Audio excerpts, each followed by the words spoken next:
welcome back to Land Investing Online, where we teach students how to profitably buy and sell vacant land. This is the simplest, least competitive, and most profitable form of real estate. For more information, visit Land Investing Online. We have a very cool Discord with tons of successful investors in it, Ron and I included, and it's free. So come learn about land investing in our Discord. I'm Daniel Apke, joined once again by my brother and business partner, Ron Apke. How you doing, Ron? Doing well.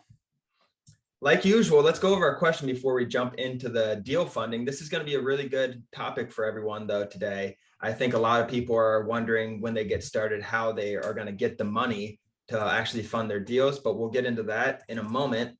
The question by one of our members is, what kind of returns can I expect from land investing? So I guess they're looking for like an ROI. As real estate investors, we all want the numbers, right? So let's dive into what returns we did and what we see others do as well from our deals. I think you might know those numbers better than me, Dan, as far as that. I know you're talking about ROI. I think it was 130% or something. Am I correct on that, Dan, last year? Yes, our average deal was 130% return. So if we're buying a property for 20,000, we're selling for, mid 40s. If we're buying for 100, we're selling for low twos. And that was our average. We had some buy for 50, so for 150, it's some higher than that even, which are like 300, 400%. But, and then we had something lower, which our lowest was probably 70%, maybe 80%. We don't have many lower than that. And we also get the question, have we lost money on a deal a lot? I don't know why everyone wants to know that. I guess they're just kind of scared to lose money, which I understand. I would be too when you first start, but we have never lost money. We have not even been close to losing money. And we have sold properties with defects, major defects, gullies, big holes in the ground, wet, swampy properties. We've sold a lot of properties. The problem is why we're not losing money is because we buy them so cheap. But like I said, 130% was our average of 2021. This year might be a little higher than that, we're hoping, but we will see. That's all I have on that topic. Ron, do you have anything to add?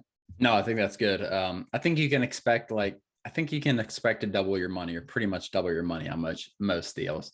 Like we've talked about before, nothing's wrong with buying for 200 and selling for 320 and not doubling your money, but making 120 grand. So I think it's those lower deals, like you're going to double your money pretty much every time. Your ROI will probably be closer to 150, honestly. Yep, exactly. Well, let's get into the show then. Deal funding in 2022. And how can I get my deal funded? So I sent out my first mail. I got some good properties under contract, and I don't have $100,000 laying in my bank to invest in these. So now what do? I sent all this mail for nothing? No, we have a ton of solutions for that. So definitely not. Let's start by, why is this so important to get your deal funded and build these relationships with deal funders? What is deal funding, Ron? Yeah, so deal funding is you found a deal. You found a deal that you think you can buy for 100,000. You don't have 100,000 sitting around, and you think it can sell for 220. So what you're doing, as when Dan was talking about deal funding, it is finding a 100% of that funding, but via a partner. So basically, you're getting that 100,000 from someone else to pay for the property, and you're splitting the profits. So basically, if you buy for 100, sell for 220, let's say you have $5 in your bank account, you can still get this deal funded because the funder will be paying for the deal 100%. Then you'll end up with $60,000 in your bank account if you sell it for 220 and split the profits. So it's really important. I don't want to get too deep after. So that answers your original question, Dan. Did you have a follow-up to that? No, I just wanted to know why it's so important. And one other thing I want to note, so if you don't have that 100,000 and if it's a good deal, we will find you money personally. We have a whole deal funding, I'd say, department within our business that just does deal funding, right? We'll find you money. Even if it's not coming directly from us, we'll line you up with someone who does have it. Find a good deal. It's very easy to get money from us, as long as the numbers make sense. So it's so important too, because when we were scaling this business, I'd say we're making a ton of profit, but we're continuing to plow that profit back into more and more deals. So if we had hundreds of thousands of dollars one day, those could all be in another property the next day. And then we get more under contract, we need more money. And to scale up, you're going to run out of money eventually. You're always going to run out of money at some point. And Ron and I even get deal funding at times. It's still something that we do when we need it. And I mean, we fund most of our deals ourselves now, but there are times we run out of money just from scaling up, and it's going to happen to everyone. And you can't think of deal funding like, oh, I never want to get my deal fund. I just want to use it all and keep all the profit, because you're not going to be able to scale like that. To send the volume of mail to grow, you need to get deal funding. And Ron and I still get deal funding to grow. Like it's inevitable, and it's a very good system we have, because we're funding to people who know the business. We're not going to these traditional banks and sending 14 pages of explanation of what we need the money for and all this stuff, and them at the end of the day, them coming back and saying, we don't understand your business model.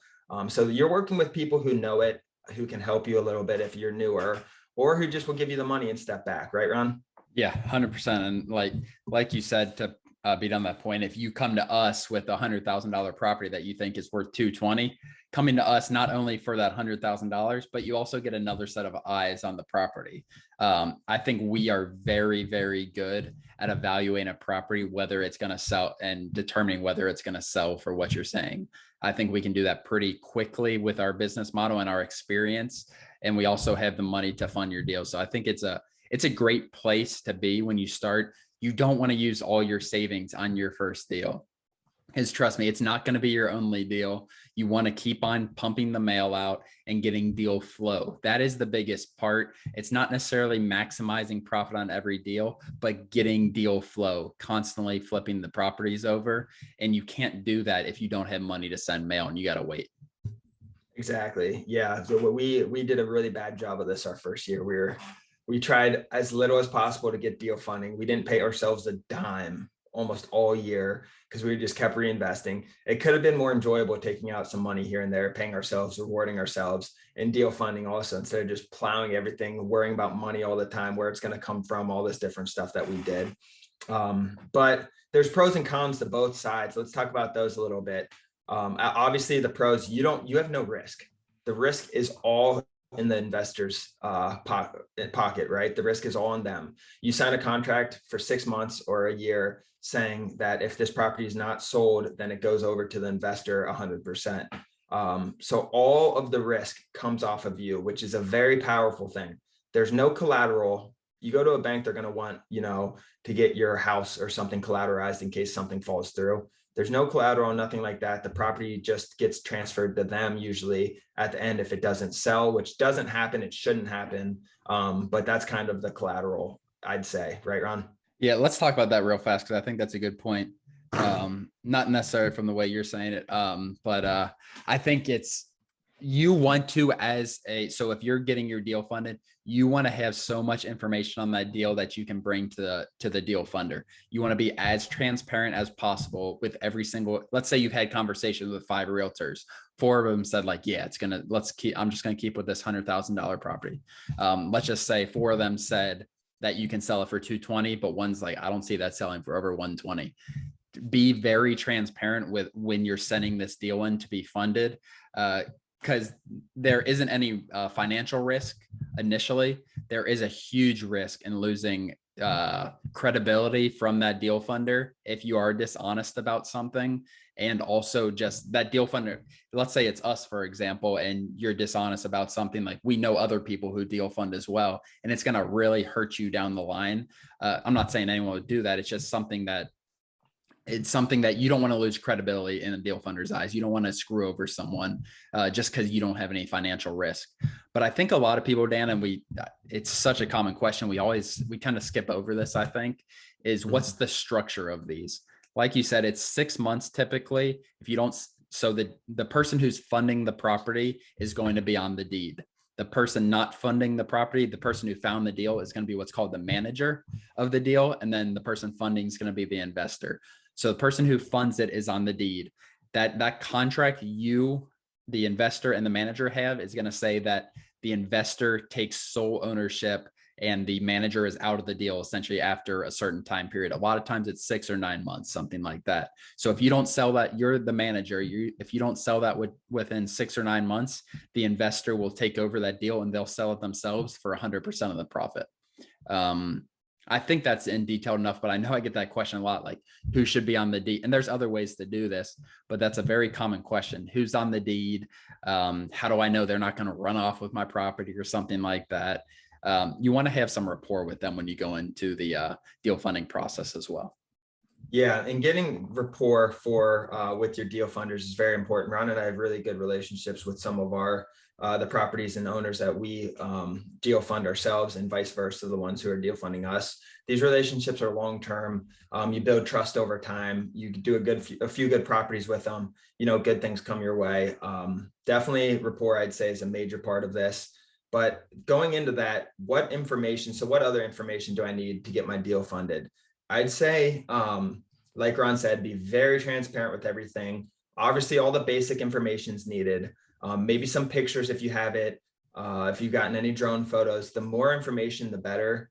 You don't need every single detail, but you don't want the deal funder coming back asking you a million questions. You want to provide it all up front and be as transparent as possible. It's just I know that you're gonna be hesitant, like Ron said, if you got four realtors saying it's going to sell for over 200 and one comes back 120, you're going to be hesitant to share that, but it's still important. We'll see through that, right? We'll understand that information. We'll look at the market. We have a good enough system to where we would be very confident with the price that it's going to be, and we'll come back to you and give you our honest opinion.